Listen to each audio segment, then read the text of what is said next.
Biography of Francis Scott Fitzgerald.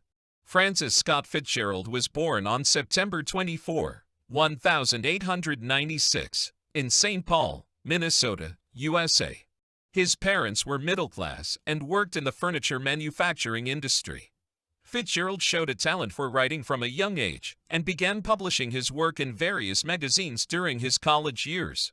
In 1917, he interrupted his studies at Princeton University and volunteered for service in the U.S. Army, where he was sent to train at Camp Sherman in Ohio.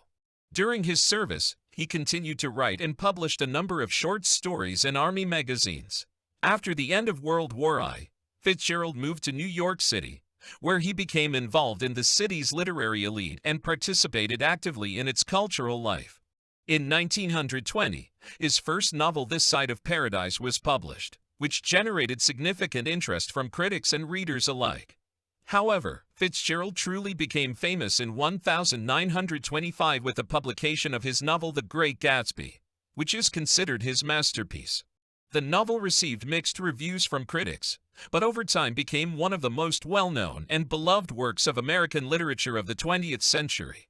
In his personal life, Fitzgerald also faced many problems, including alcoholism and difficult relationships with his wife, Zelda, who was also a writer.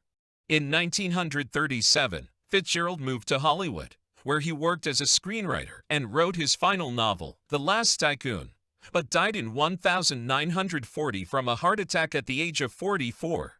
After Fitzgerald's death, his works became increasingly popular, and he became one of the most celebrated writers of the 20th century.